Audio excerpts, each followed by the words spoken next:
Macmillan Audio presents The Night Country by Melissa Albert. Read for you by Rebecca Soler.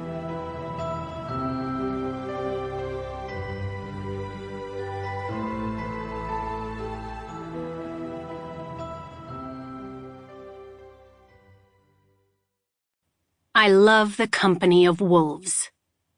Angela Carter. Chapter 1. I was 18 years old, give or take a fairy tale century, when I had my first kiss.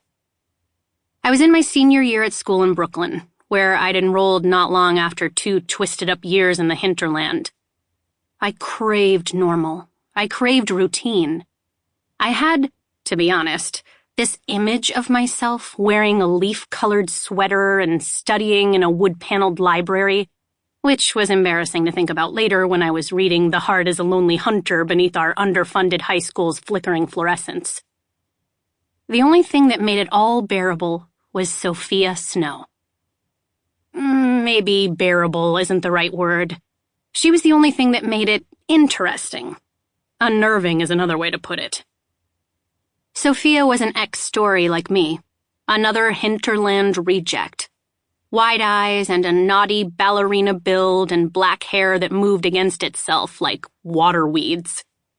She had one of those hologram faces, different from every angle, the kind you want to stare at till you've uncovered all its secrets. And by the time you've figured out you never will, she's stolen your wallet from your pocket and your watch off your wrist. Boys liked Sophia. Not just boys. But it was them she'd meet out on shitty non-dates that mainly involved drinking and walking around.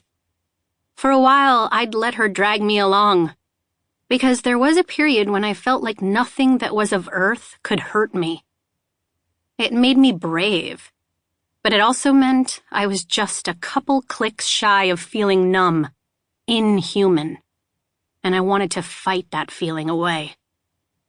There was this night when we were down by the water. Across the way, we could see the geometric glitter of the financial district. And I was staring at all the little pinprick windows, reminding myself that every light might have a person under it, and every person had a story. And the city was full of people whose lives were nothing like mine. It was supposed to make me feel less alone, I guess. But instead, I was thinking that none of those people, not one, could understand what I was, or what I'd seen, or where I came from.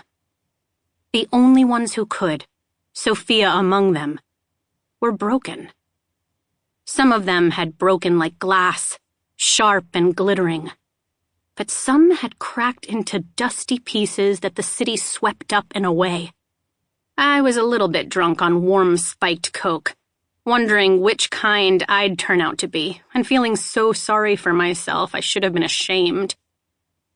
One of Sophia's boys, there were 3 of them that night, 2 she might have liked plus a hanger-on, sat down next to me. He was one of the main ones, decently hot, with 2 lines shaved through his eyebrow.